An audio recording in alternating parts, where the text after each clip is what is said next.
इतिहास की कहानी को शुरू करने से पहले हम लोग जानते हैं इतिहास के कुछ बेसिक क्वेश्चंस को। ऐसे कुछ बेसिक क्वेश्चन जो मेरे माइंड में बनने चाहिए या बनते हैं कब, जब मैं सोचता हूं इतिहास को पढ़ने के बारे में। जैसा कि पहला बेसिक क्वेश्चन मेरे माइंड में ये बनता है कि मैं इतिहास को पढ़ने तो जा रहा हूं, पर इतिहास का मतलब क्या होता है।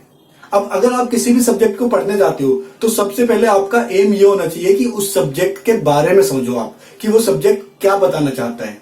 सही है। तो ऐसे ही अब मैं इतिहास के बारे में पढ़ने जा रहा हूं, पर मुझे पहले ये पता होना चाहिए कि इतिहास क्या होता है। अब दूसरा क्वेश्चन मेरे माइंड में ये बनना चाहिए कि इसकी शुरुआत किसने करी। इतिहास की कहीं ना कहीं से तो शुरुआत हुई होगी ना, और कभी ना कभी किसी ने किसने करी भी होगी। तो दूसरा क्वेश्चन ये मेरे माइंड में बनना चाहिए। और तीसरा क्वेश्चन मेरे माइंड में ये बनना चाहिए कि भाई इतिहास क्या एक ही प्रकार का होता है या एक से ज्यादा प्रकार का होता है। अब जब मैं इन तीनों क्वेश्चंस को अच्छे से पढ़ लूंगा, समझ लूंगा, उसके बाद क्या होगा, मेरे माइंड में क्लियरिटी बन जाएगी कि हाँ मुझे इतिहास में ये चीजें पढ़नी है और क्यों पढ़नी है ये भी समझ जाऊंगा मैं। ओके, तो जब मैं ये चीजें क्लियर कर लूंगा तो उसके बाद वो कहानी समझने में मुझे बहुत इजी पड़ेगा और वो कहानी आराम से मुझे समझ आती चली जाएगी। तो इसलिए पहले हम करते हैं ये तीन बेसिक क्वेश्चंस। क्या क्या? इतिहास क्या होता है, इसके अंदर हम जानेंगे कि हमें इतिहास के बारे में पढ़ना क्या है, इतिहास में हमें क्या चीजें पढ़नी है। तो पहले क्वेश्चन में हम ये समझेंगे। दूसरे क्वेश्चन में हम ये जानेंगे कि इतिहास की शुरुआत किसने करी थी। कभी ना कभी किसी ना किसी ने करी थी, वो कब और किसने करी थी। सही है। और तीसरी बात हम ये जानेंगे कि इतिहास क्या एक ही प्रकार का होता है या एक से ज्यादा तरह का होता है। जब ये तीनों क्वेश्चन बन जाएंगे उसके बाद हमारे माइंड में क्लियरिटी आ जाएगी, उसके बाद हम स्टार्ट करेंगे अपनी इतिहास की कहानी को। सही है। तो देखिए पहला क्वेश्चन है हमारा कि इतिहास क्या है, यानी हम हिस्ट्री में पढ़ना क्या है।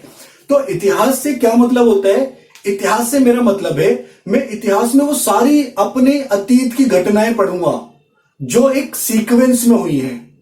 इतिहास में वो सारी अतीत की घटनाएं, मेरे पास्ट की वो सारी घटनाएं जो एक सीक्वेंस में हुई है, यानी कि एक के बाद दूसरी, दूसरी के बाद तीसरी, तीसरी के बाद चौथी। तो मैं ये सीक्वेंस में उन सभी घटनाओं को पढ़ूंगा। और ऐसी घटनाओं को पढ़ने के लिए ये जरूरी है कि उन घटनाओं का प्रूफ हो कि वो घटनाएं हुई भी हैं या नहीं हुई हैं। सही है। अगर उनका प्रूफ नहीं है तो इसका मतलब वो घटनाएं हुई ही नहीं है और उनको पढ़ने का कोई फायदा है ही नहीं। तो इतिहास का मतलब क्या होता है? अब देखिए, इतिहास का मतलब है अतीत की घटनाएं जो एक क्रमबद्ध तरीके से हुई है, एक सीक्वेंस में हुई है, और उनका हमारे पास क्या है? प्रमाणिक स्रोत यानी प्रूफ भी है। क्लियर? तो यहां से अब क्लियर मिल गया कि इतिहास में मुझे उन सभी घटनाओं को पढ़ना है जो मेरे अतीत में हो चुकी है पहले से, और एक के बाद दूसरी, दूसरी के बाद तीसरी, तीसरी के बाद चौथी, इस सीक्वेंस में हुई है, और इसका हमारे पास एक प्रूफ भी हैगा, इसलिए वो मुझे पढ़ने में इजी पड़ेगा। क्लियर? तो हिस्ट्री क्या होती है ये समझ आ गया। अब यहां से एक क्वेश्चन और बनना चाहिए आपके पास, प्रमाणिक स्रोत का क्या मतलब होता है, यानी कि प्रूफ। देखिए, इतिहास में कोई भी घटना हुई, अब वो घटना हुई है, इसका कुछ ना कुछ तो प्रूफ होना चाहिए। अगर प्रूफ नहीं है किसी भी घटना का तो इसका मतलब वो घटना हुई ही नहीं, क्योंकि हम तो थे नहीं वहां पर। हम तो उस घटना को तभी मानेंगे ना कि वो हुई या नहीं हुई जब हमारे पास उसका कोई प्रूफ होगा। तो उसका कहते हैं प्रमाणिक स्रोत। अब ऐसे चार प्रकार के प्रमाणिक स्रोत होते हैं जिनके बिहाफ पे इतिहास में कोई घटना हुई या नहीं हुई ये डिसाइड किया जाता है। कैसे कैसे, कौन कौन से होते हैं? पहला होता है पुरातात्विक स्रोत। ये प्रूफ बता रहा हूं मैं आपको। सही है। तो पहला प्रूफ क्या होता है? पुरातात्विक स्रोत। सही है। इसको कहते हैं आर्कियोलॉजिकल सोर्सेज भी बोलते हैं इंग्लिश में, आर्कियोलॉजिकल सोर्स। तो अब मान लीजिए इतिहास में कोई घटना हुई, कोई भी घटना, और उस घटना का कुछ औजार या कुछ बिल्डिंग या कोई भवन एक एविडेंस के तौर पे मुझे मिल गए आज, तो इसका मतलब वो घटना हुई थी उस टाइम पे, तभी तो उसके मेरे पास क्या मिले? औजार वगैरह, भवन वगैरह मिले हैं। ये प्रूफ हो गया कि वो घटना हुई थी। तो ये होता है क्या? पुरातात्विक स्रोत। सही है।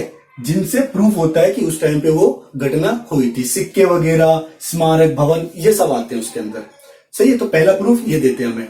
दूसरा प्रूफ आप लोगों ने, सब में अधिकतर लोग, बच्चों ने देखा होगा क्या, जब आप कभी लाल किले, पुराना किले या फिर ताजमहल ऐसी जगहों पे जाते हैं तो आप देखते हैं क्या कि पत्थर के ऊपर कुछ लिखा हुआ आपको मिलता है जो आपको बेसिक इंफॉर्मेशन देता है किसी चीज के बारे में, ताजमहल के बारे में या फिर उस इमारत के बारे में। देते हैं। आप में से अधिकतर लोगों ने देखा होगा अगर आप गए हो कभी कि पत्थर पे लिखा हुआ कुछ हैगा जो इंफॉर्मेशन दे रहा है आपको, तो वो क्या होता है, उस चीज को कहा जाता था उस टाइम पे अभिलेख। सही है। तो अभिलेख क्या होते थे, राजा महाराजा अपने टाइम पे घटने वाली घटनाओं को क्या करते थे, बड़ी बड़ी दीवारों पे बड़े बड़े पत्थरों पे लिखवा देते थे। और वो पत्थर आज हमें मिलते हैं तो वो पत्थर हमें प्रूफ देते हैं कि उस टाइम पे ऐसा हुआ था, यानी वो घटना हुई थी। तो ये भी एक प्रूफ दे दिया, ये भी एक प्रूफ हो गया अभिलेख। अभिलेख याद रखिए क्या होता है, बड़े बड़े पत्थरों पे जो लिखा हुआ होता है उसको हम कहते हैं अभिलेख। अब अगला होता है साहित्यिक। अब तीसरा होता है साहित्यिक स्रोत। साहित्यिक स्रोत का मतलब होता है प्राचीन यानी हमारे अतीत की घटनाओं का किताब में लिखा हुआ मिलना। फॉर एग्जाम्पल हम लोगों को वेद मिलते हैं, वैदिक काल के ही तो लिखे हुए हैं वेद, वो हमें लिखे हुए मिलते हैं और वो बताते किसके बारे में, वैदिक काल के बारे में। हम लोगों को किसी राजा की जीवनी मिलती है, ऑटोबायोग्राफी या बायोग्राफी मिलती है। अब वो किसके बारे में बताती है, उस राजा के काल के बारे में बताती है, उस राजा के समय काल के बारे में बताती है ना कि उस राजा के समय में क्या क्या हुआ। तो ये सब रिटर्न में है, किताबों की फॉर्म में, तो इसको बोलते हैं साहित्यिक स्रोत। और जो लास्ट होता है चौथा, वो होता है विदेशियों का विवरण। इसका मतलब क्या होता है, इसका मतलब होता है मान लीजिए हमारे देश में कोई एक घटना हो रही है और उसी घटना के दौरान किसी दूसरे देश से एक व्यक्ति आता है, वो तो विदेशी होगा मान लिए, वो आता है हमारे देश में, उस घटना को देखता है और उसके बाद वापस चला जाता है। वापस जाने के बाद वो किसी को और को बताता है या अपनी किसी डायरी में या कहीं पर लिखता है। तो इसका मतलब वो घटना हुई है वो तो एक इतिहास बन गया। क्यों? क्योंकि उसका प्रूफ मिल गया। किसके थ्रू मिला? उस व्यक्ति के थ्रू मिला हमें लोगों को। तो ये चार चीजें जो होती हैं ये हमें बताती हैं, ये एक प्रूफ के तौर पे होती हैं कि इतिहास में कोई घटना घटी है या नहीं घटी है। क्लियर है? तो अब हमारा आई थिंक ये क्लियर हो गया कि इतिहास क्या होता है। अब दूसरा क्वेश्चन आता है हमारे पास। क्या था दूसरा क्वेश्चन? कि इतिहास की शुरुआत, ये क्वेश्चन था ना हमारे पास। तो देखिए इतिहास की शुरुआत क्या था, एक व्यक्ति था, वो यूनान का रहने वाला था। यूनान यूरोप का एक देश है, यूरोप जानते होंगे आप सब आई थिंक। तो एक व्यक्ति था जो यूनान का था, सही है, यूनान का रहने वाला था। उसका नाम था हेरोडोटस। हेरोडोटस। और उसी को संस्कृत में कहा जाता था हरिदत्त। सही है। तो व्यक्ति कहां का है? यूनान का। नाम क्या है? हेरोडोटस। उसका संस्कृत में नाम क्या है? हरिदत्त। ये व्यक्ति ज्योग्राफी में काफी इंटेलिजेंट था, मतलब ज्योग्राफी में काफी काम वाम करता रहता था ये।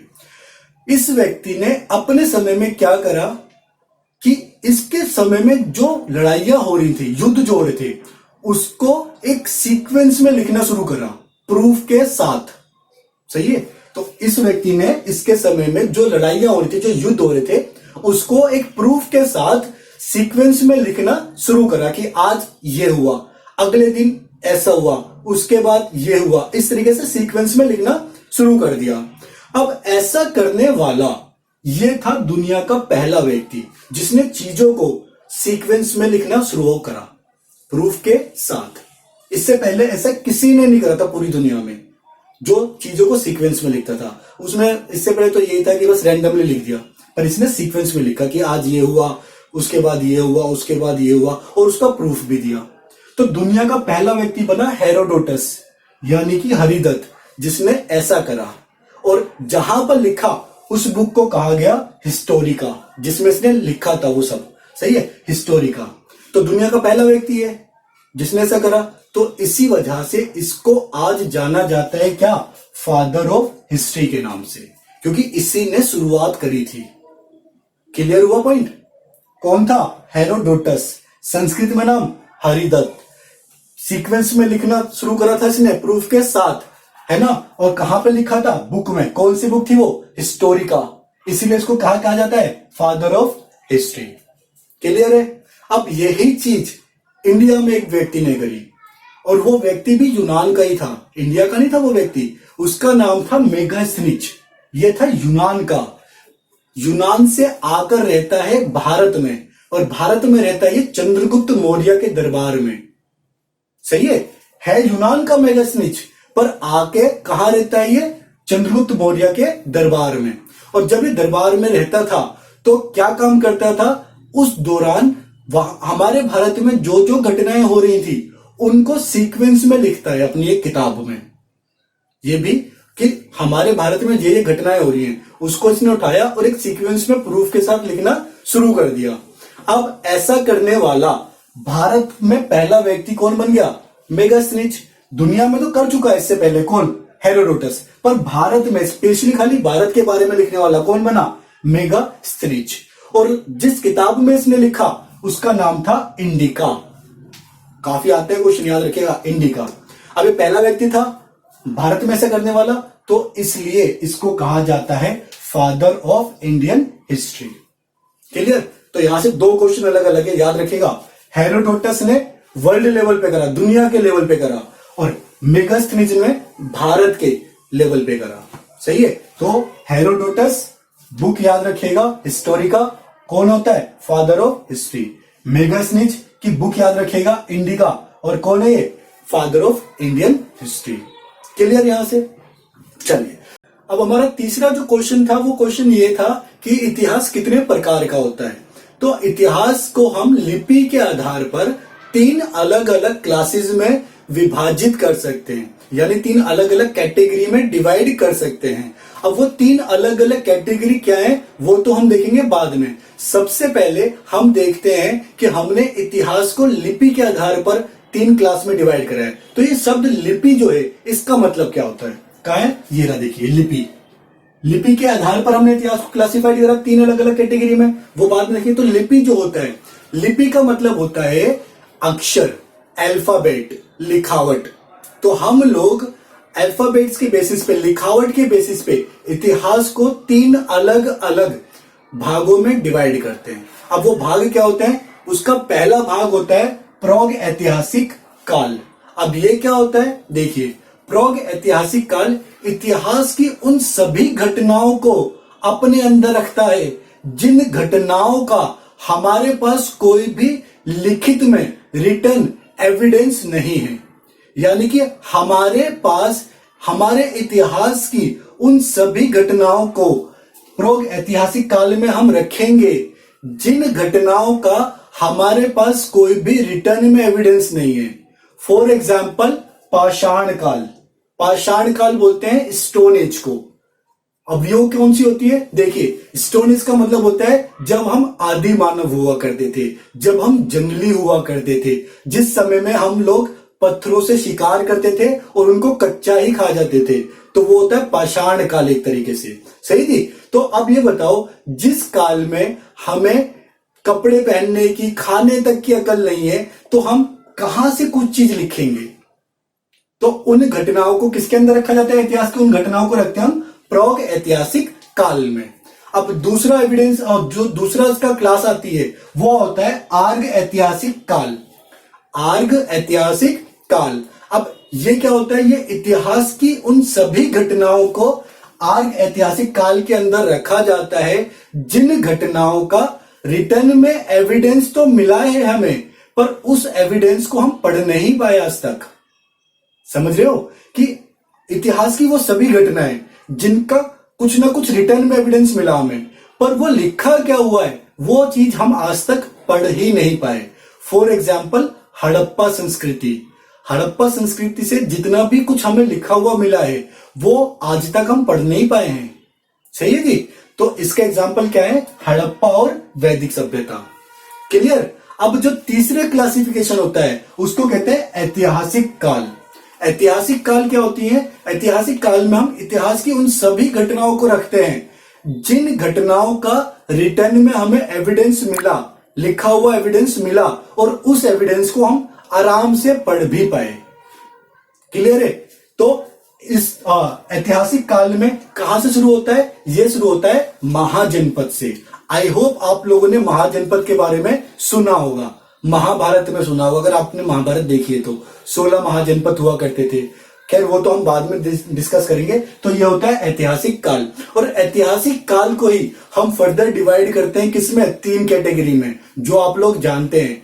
प्राचीन भारत का इतिहास, मध्यकालीन भारत का इतिहास और आधुनिक भारत का इतिहास। तो वो किसके पार्ट हैं? ऐतिहासिक काल के। सही जी? तो ये जो 3 कैटेगरी है ये लिखावट के बेसिस पे, लिपि के बेसिस पर है।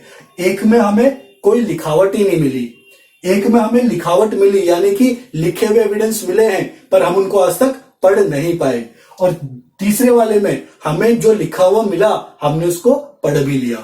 क्लियर? तो ये था किसका, इतिहास के 3 भाग। अब हम इन तीनों को एक एक करके डिटेल में पढ़ना शुरू करेंगे। सबसे पहले हम पढ़ेंगे प्राग ऐतिहासिक काल, और इसमें हम पढ़ेंगे स्टोन एज यानी पाषाण काल को, कि हम आदि मानव के रूप में उस टाइम पे किस तरह के हुआ करते थे। उसके बाद हम पढ़ेंगे आर्य ऐतिहासिक काल, कि हमारे पास जो हड़प्पा संस्कृति थी और वैदिक सभ्यता थी वो किस प्रकार की थी। उसके बाद हमारे आ जाएगा क्या, प्राचीन भारत, मध्यकालीन और आधुनिक भारत, उस तरीके से पढ़ लेंगे हम। सही है, तो स्टार्ट करते हैं हम।